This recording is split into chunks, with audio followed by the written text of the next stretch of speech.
Hi, this is Morgan Bennett, And Sarah Bailey. and our podcast topic is police supervision and officer attitudes.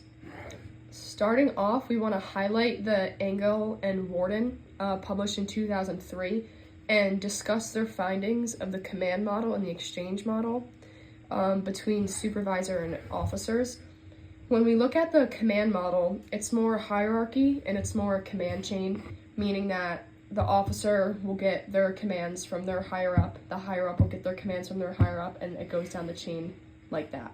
Meaning that higher up officers give commands to their lower ranking officers from whatever it is. That means setting goals for them. They're more centralized and it's more military structured, meaning that the chief kind of sees over everybody, and the chief sets out orders for everyone, and the police rely on their chief looking for direction, structure, and order. Now, still discussing Engel and Warden in 2003, we look at the exchange or bargaining model of supervision, and that is kind of the lay low, stay out of trouble, which is where officers and supervisors rely on each other.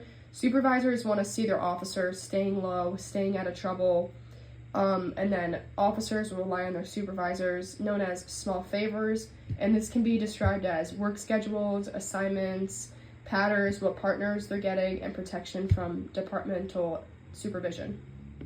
Police leaders often lay out the goals for each month, and if the officers fulfill that goal and the requirements, they're often given rewards, kind of maintaining the relationship where that they suit each other's needs, keeping the police community safe, keeping everyone in good control.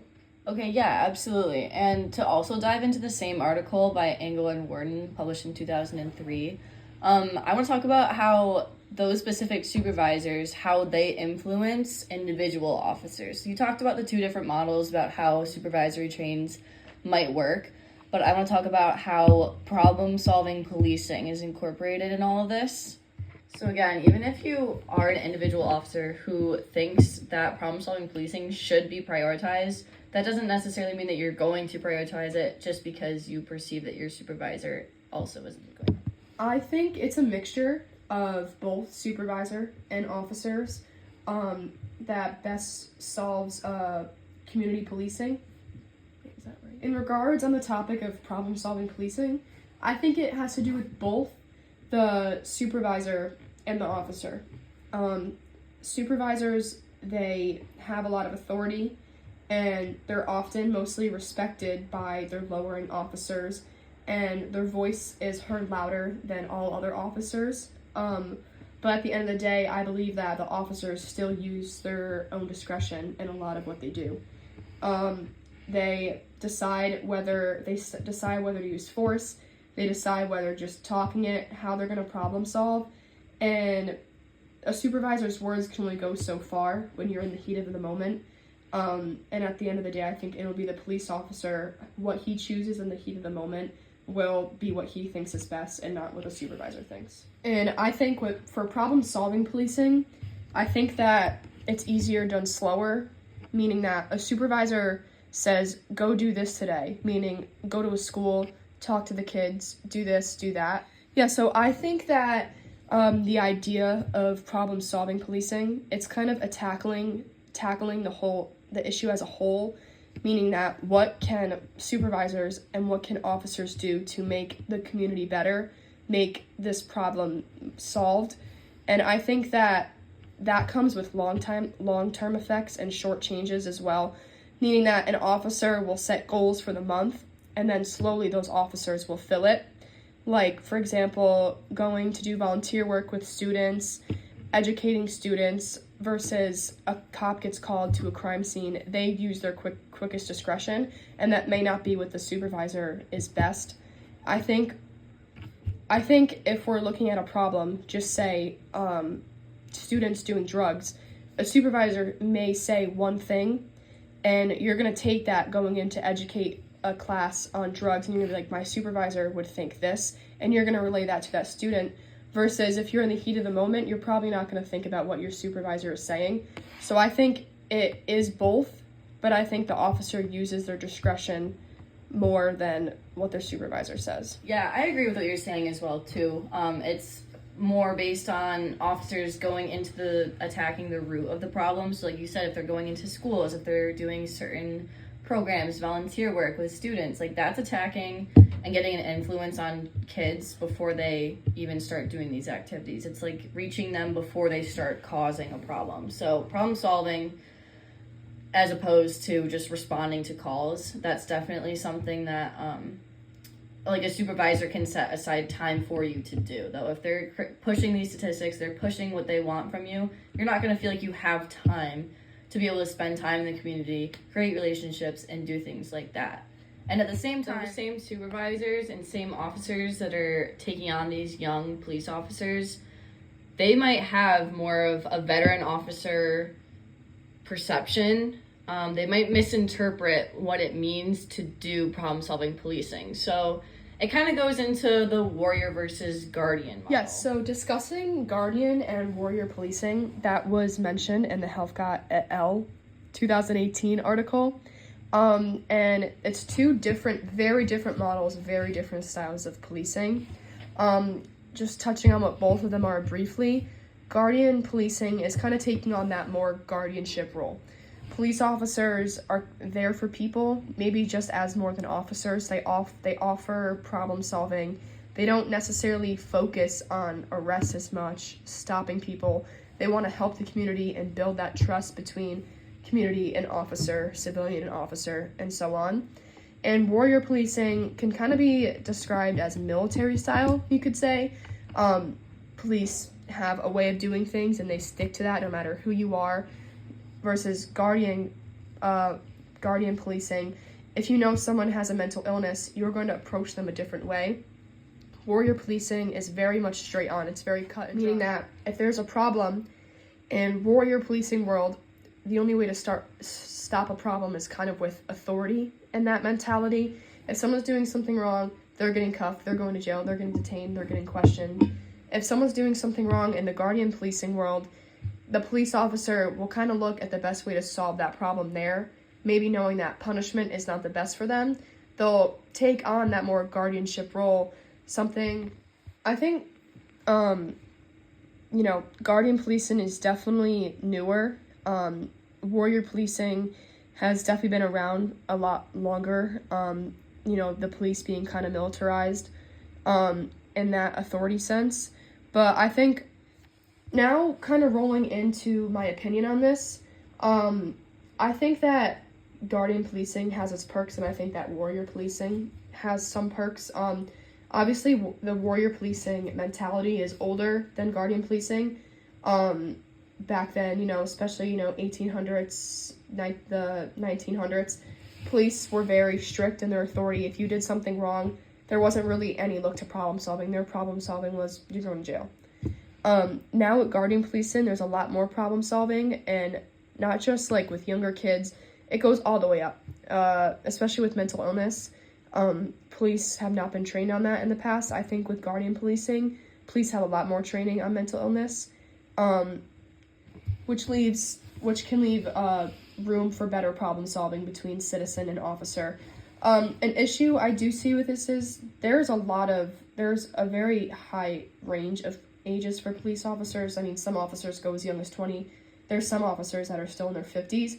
And I think an issue is, how do we get everyone on the same page? 50-year-old police officers are going to have that more warrior mentality. And younger police officers are going to be taught the guardian policing. I think another issue is younger police officers are going to view their older policers as higher ups. So while they're getting taught this new thing, they're also being shown warrior police officing. So I think they're going to clash a little bit. But I think guardian policing is definitely a way to get the community to trust police officers. And I think with everything going on now, social media, I think police officers promoting problem solving and being there for the community is going to be a good way for civilians and the community to spread a good word about the police, that they're not robots. They don't just throw you into jail. They actually care about you, and they want to solve problems and help you. Yeah, I agree. And specifically in Helfgott et al., published in 2018, it shows us that the guardian model is very widely supported. A lot of officers do think that there's benefits to this. they do think that this is going to long-term benefit the community. But there's going to be those veteran officers that misinterpret it. One thing that Health Got et al. 2018 says is that they misinterpret it as soft policing. And this kind of goes back into more of like the academy culture and the academy climate that they're talking about. I agree. I think there's definitely things that need to be focused on, like how officers interpret their academy training out into the real world. But I also think it's important to focus on, like, police officers still kind of maintaining their authority. Yeah, I definitely agree with that, kind of maintaining the line between what officers bring out of the academy and how they bring it on to people when they're enforcing the law. I also think it's important to look at it in the sense that how are officers going to do guardian policing but still maintain their authority? As it was discussed, soft policing in Health Got et al. 2018.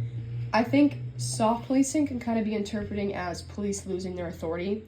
I think it's definitely important as we take on guardian policing that police still keep their sense of authority. If police officers, and quote unquote, become too soft, citizens may think that, you know, they can get away with doing certain things.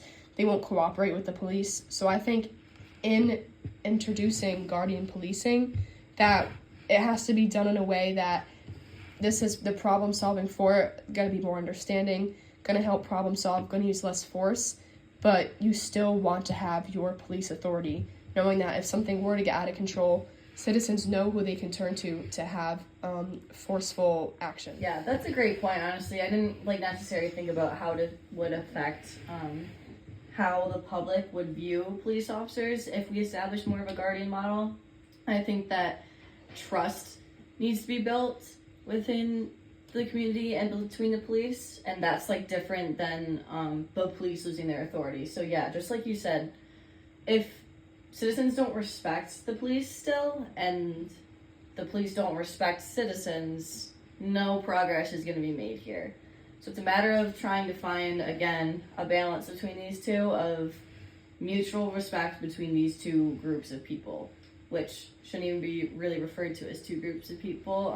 I feel like Guardian Model is really digging in at trying to unite the community with the police, trying to work together to just kind of settle down on crime, obviously, deter crime, things like that. Yeah, I also think certain parts of the community will not necessarily like guardian policing. For example, upper class people who really have no issues, live their life fine, aren't really ever in any trouble with the police, may like warrior style policing more, as they see oh, it's a criminal, get them off the street, versus people who are in lower class communities, even lower middle class that have struggles.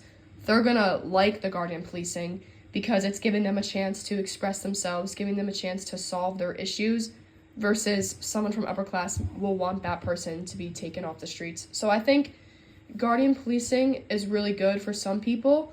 I think it's good for everybody, but I think there might be issues if someone of upper class who, has a big name for themselves, good job, lots of money, no trouble with the police, they might want more warrior style policing. So I think it's definitely needing to find a balance of this guardian policing and warrior policing. How can they honestly work together to make the community safe while police keep their authority, and while we give people, less opportunistic people, lower class people, more opportunity to make change to better themselves. And again, we don't completely know 100% what the guardian model looks like in complete effect, because academies now still are very militaristic. You're in with a small group of people, you're building a team, they're still doing all of these kind of old warrior style policing in the academy. So although there's a lot of progress being made with community policing and different units being established within different stations, within different areas, there's a lot of progress being made to move towards guardian model, but we're still not really fully training it, or doesn't encompass the full model of what we are right now. So we don't 100% sure know if it will work. Technically, it is a great idea in theory and it's wildly supported, but again, we're not completely sure.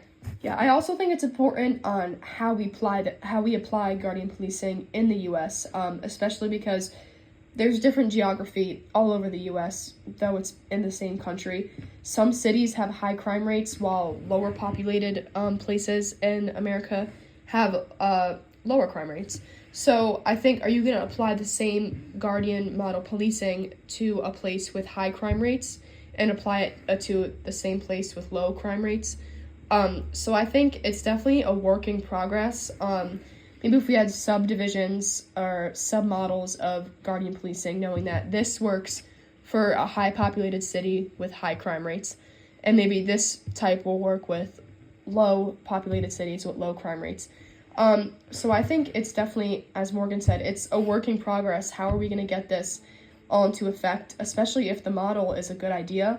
But I think we have to think about how different police divisions will incorporate it and how they'll interpret it in their specific police division. Especially getting, as we talked about, supervisors again, getting them on the role of guardian policing. As I mentioned earlier, older officers have that more old style policing, warrior policing.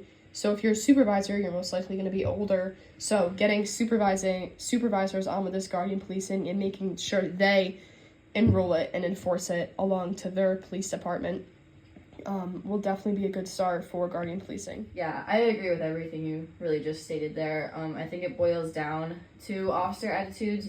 How is an officer being trained? What is academy life like? Are they using the guardian model? Are they more leaning towards a warrior kind of model? Are they listening to more veteran officers? Are they younger? Are they older?